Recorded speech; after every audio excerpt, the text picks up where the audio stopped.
Hi, ನಾನು ಈ ಪ್ರೀತಿಯ ರಘು ಮಾತಾಡ್ತಿರೋದು. ಕನ್ನಡ ಕಲಿರೋ, ಕನ್ನಡ ಕಲಿಯಲ್ಲ ಏನರೋ ಮಾಡ್ಕೋತೀರಾ ಅಂತ ಹೇಳೋ ಬೋಳಿ ಮಕ್ಕಳಿಗೆ ಈ ವಿಡಿಯೋ.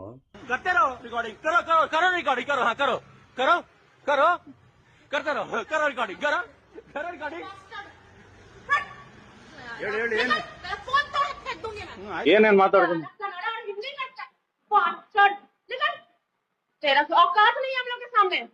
ಏನಂದಿದ್ದು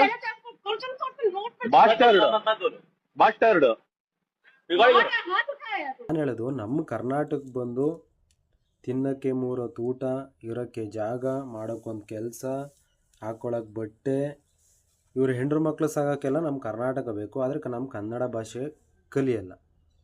ಈ ಎತ್ತು ತಾಯಿ ಲಾಡಿ ಬಿಚ್ಚೋ ಕೆಲಸ ಯಾರೂ ಅಲ್ಲ ಮಾಡೋದು, ಈ ಸೂಳೆ ಮಕ್ಕಳೇ ಮಾಡೋದು.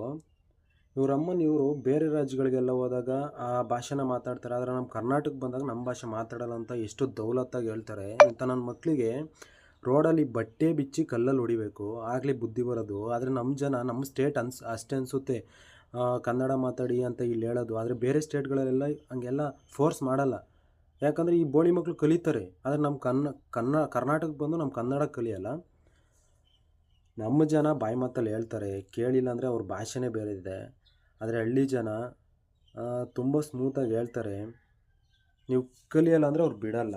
ನಮ್ಮ ಕರ್ನಾಟಕಕ್ಕೆ ಬಂದಾಗ ಕನ್ನಡ ಅನ್ನೋದೊಂದು ತಲೆಯಲ್ಲಿ ಇಟ್ಕೊಳ್ರೋ. ನಿನ್ನ ನಮ್ಮನ್ನು ಗಾಂಡು ನನ್ನ ಮಕ್ಕಳ, ಹರಾಮಿ ನನ್ನ ಮಕ್ಕಳ, ನಿನ್ನ ನಮ್ಮನ್ನು ಯಾವಾಗಲೂ ಬಂದು ಹೇಳ್ಬೇಕು, ನಿಮ್ಮನ್ನು ಹೊಡಿಬೇಕು, ಬಡಿಬೇಕು, ಆಗಲೇ ನೀವು ಬುದ್ಧಿ ಕಲಿಯೋದು. ಅಲ್ಲಿ ಗಂಟ ಕಲಿಯಲ್ಲ. ನನ್ನ ಪ್ರಕಾರ ಏನು ಅಂದರೆ, ನಮ್ಮ ಕರ್ನಾಟಕಕ್ಕೆ ಬಂದಾಗ ತಲೆಯಲ್ಲಿ ಇಟ್ಕೊಬಿಡಿ, ಕನ್ನಡ ಕಲಿಬೇಕು. ನಮ್ಮ ಬೇರೆ ಸ್ಟೇಟ್ಗೆಲ್ಲ ಹೋದಾಗ ಅವ್ರು ನಮ್ಮ ಉಣ್ಣಕ್ಕೆ ಬತ್ತೀರ ಕರ್ನಾಟಕ ಕೆಲಸ ಮಾಡೋಕ್ಕೆ.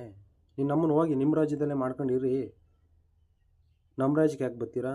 ಕನ್ನಡ ಮಾತಾಡೋಕ್ಕೆ ಯೋಗ್ಯತೆ ಅರ್ಹತೆ ಇಲ್ದಿರೋ ನನ್ನ ಮಕ್ಕಳು ನೀವುಗಳು. ನಮ್ಮನ್ನು ಪ್ರೀತಿಯಿಂದ ಮಾತಾಡಬೇಕು, ಬೈಸ್ಕೊಂಡು ಹೊಡಿಸ್ಕೊಂಡಲ್ಲ, ಆಯಿತಾ? ಪ್ರೀತಿಯಿಂದ ಮೊದಲೇ ಕಲ್ತ್ರೆ ಅವನಮ್ಮನ್ನು ನಮಗೂ ಖುಷಿ ಆಗುತ್ತೆ. ಏಯ್ ಬಿಡುಗರು, ಬೇರೆ ರಾಜ್ಯದಿಂದ ಒಂದು ನಮ್ಮ ಭಾಷೆನ ಮಾತಾಡ್ತಿದ್ದಾರೆ ಅಂದಾಗ ನಮಗೆ ಎಷ್ಟು ಖುಷಿ ಆಗುತ್ತೆ ಗೊತ್ತಾ? ನನ್ನ ಮಕ್ಕಳು ಆ ಕೆಲಸ ಮಾಡ್ಕೊಳ್ಳೋದಿಲ್ಲ. ಕೆಲವು ಜನ ಇದ್ದಾರೆ, ನಮ್ಮನ್ನು ಔಟ್ ಆಫ್ ಸ್ಟೇಟಿಂದ ಬಂದು ನಮ್ಮನ್ನು ತಿಕ್ಕ ಎಲ್ಲ ಮಾತಾಡ್ತಾರೆ. ನಾನು ಹೇಳೋದಿಷ್ಟೇ, ನಮ್ಮ ಕರ್ನಾಟಕದಲ್ಲಿ ತಿಕ್ಕ ಗಾಂಚಲಿ ಎಲ್ಲ ನಮ್ಮ ಹತ್ರ ನಡೆಯಲ್ಲ. ನಮ್ಮನ್ನು ನೀವು ಕಲಿಬೇಕು, ನಾವು ನಿಮ್ಮನ್ನು ಬಿಡಬೇಕು. ಆದಷ್ಟು ನಮ್ಮ ಕನ್ನಡಿಗರಿಗೆ ಶೇರ್ ಮಾಡಿ.